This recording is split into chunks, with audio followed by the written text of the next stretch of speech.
Bonjour à tous, on se retrouve pour une nouvelle vidéo, correction de l'exercice 22, page 13. Alors, la question 1, donc on vous donne un tableau avec les planètes et le diamètre en milliers de kilomètres. Donc les planètes du système solaire. La question 1, c'est d'écrire les diamètres qu'on vous donne qui sont sous la forme décimale puisqu'il y a une virgule, de les écrire sous la forme de leur fraction décimale. Donc, on se rappelle, pour ça, une fraction, c'est une division. Donc, on écrit la barre de la fraction. Je l'écris en rouge pour que ça se voit un peu mieux. Et du coup, on réécrit le nombre qu'il y a ici en faisant des paquets de 3, donc 4878. Et après, tout simplement, on compte le nombre de chiffres après la virgule. Il y en a 3, donc ça veut dire qu'on a divisé par 3 zéros, donc par 1000. Ici, on a un chiffre après la un chiffre après la virgule, pardon. Donc ça veut dire qu'on a divisé par 1 zéro, donc par 10. Donc c'est 121 sur 10. Ici, on a 12 756. On a 3 chiffres après la virgule, ça veut dire qu'on a divisé par 3 zéros, donc par 1000. Voilà pour les 3 premiers.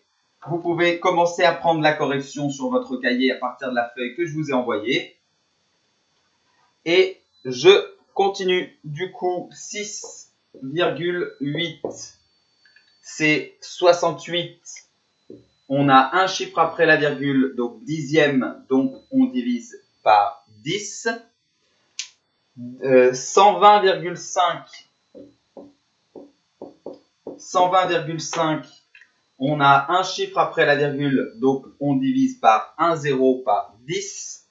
Et on a, si on fait des paquets de 3, 1205. Voilà.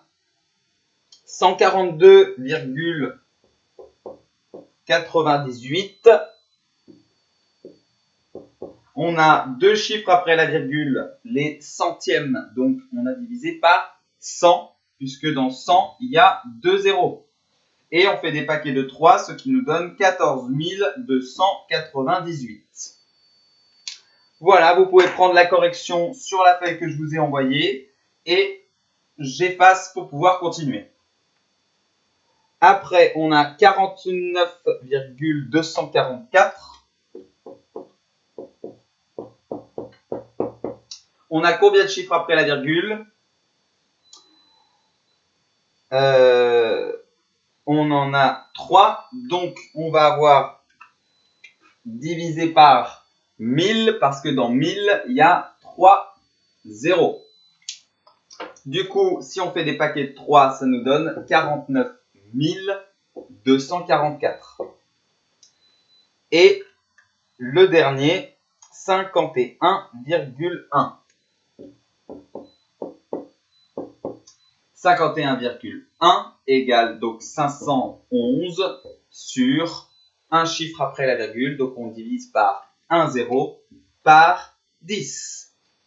Voilà, maintenant question 2, on vous demandait de décomposer chaque nombre en la somme de sa partie entière et de sa partie décimale. En la somme de sa partie entière et de sa partie décimale. Alors c'est vrai que là, on ne vous donne pas d'indication particulière sur la partie décimale. Est-ce qu'on veut qu'elle soit sous la forme d'une fraction ou tout simplement comme ça? Donc, tant pis, vu que l'énoncé ne nous donne pas la réponse, ça veut dire ne nous donne pas d'indication précise sur la réponse, ça veut dire qu'on peut faire les deux. Donc, on va faire les deux. Par exemple, le premier, 4,878. Si on veut le décomposer en la somme de sa partie entière et de sa partie décimale. La somme, c'est le résultat d'une addition, donc d'un plus. Sa partie entière, c'est tout ce qu'il y a avant la virgule. Donc, c'est 4. 4 plus La partie décimale, c'est ce qu'il y a après. 878. Oui, mais attention, c'est pas juste 878. Très bien. C'est 0,878. 4 plus 0, ça fait bien 4. Et il reste bien 878 après la virgule. Donc, comme je vous le disais, soit vous avez écrit comme ça, vous avez bien décomposé en la somme de sa partie entière et de sa partie décimale, soit vous écrivez la partie décimale sous la forme de fraction, puisque c'est la même chose. Donc, si vous l'avez fait, l'une ou l'autre option aurait été acceptée en contrôle. 878, c'est 3 chiffres après la virgule, donc c'est divisé par 1000, parce que dans 1000, il y a 3 zéros. Donc, vous choisissez une des deux options, les deux sont correctes. Voilà ce qu'il fallait faire à chaque fois. Donc, du coup, ce qu'on va faire, c'est les deux méthodes à chaque fois pour bien aussi vous rappeler que ça, même si je sais, ça peut paraître bizarre, ces deux choses-là, c'est le même nombre. Je vous en ai beaucoup parlé la dernière fois dans la dernière vidéo. Ça et ça, c'est le même nombre. C'est juste qu'il n'est pas écrit de la même façon. Donc, on va refaire ça à chaque fois pour bien que ça imprime. Attention, ça et ça, c'est égal. Et oui, même si visuellement, c'est pas pareil. Donc, après, on a 12,1. 12,1, donc c'est soit 12 plus 0,1,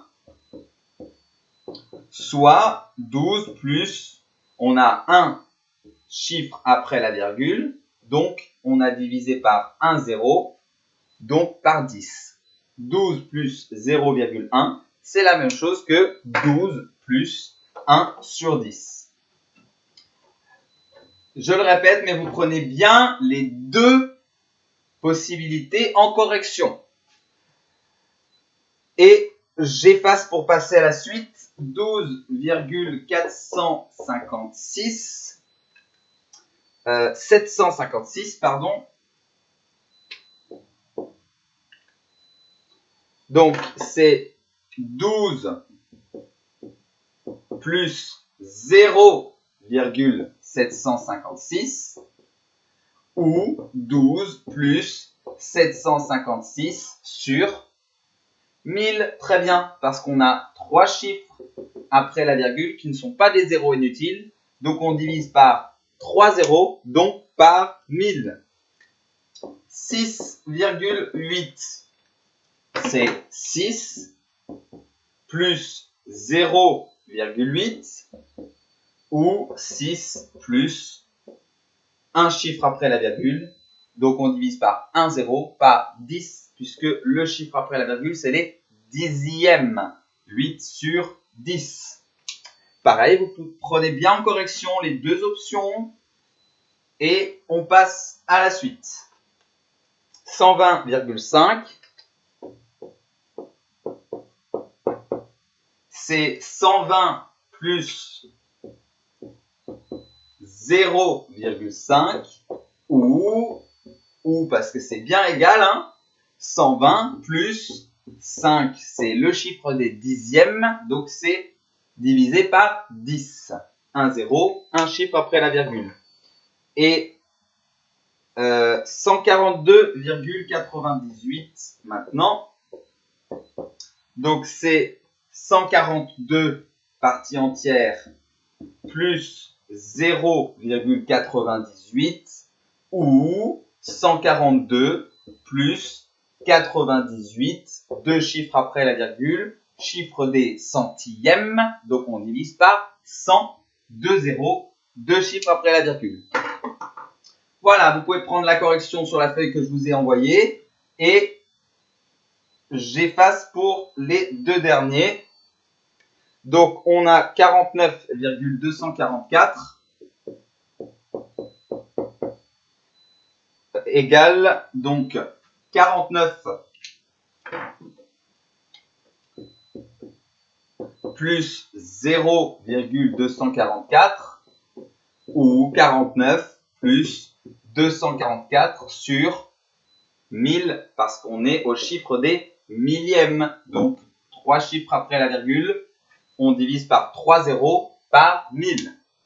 Et le dernier, 51,1 égale 51, partie entière, avant la virgule, plus 0,1, ce qu'il y a après la virgule, donc la partie décimale, égale 51 plus 1 sur 10, puisque c'est un chiffre après la virgule. Donc, 1 0, on divise par 10. Voilà la correction de l'exercice 22. Bon courage!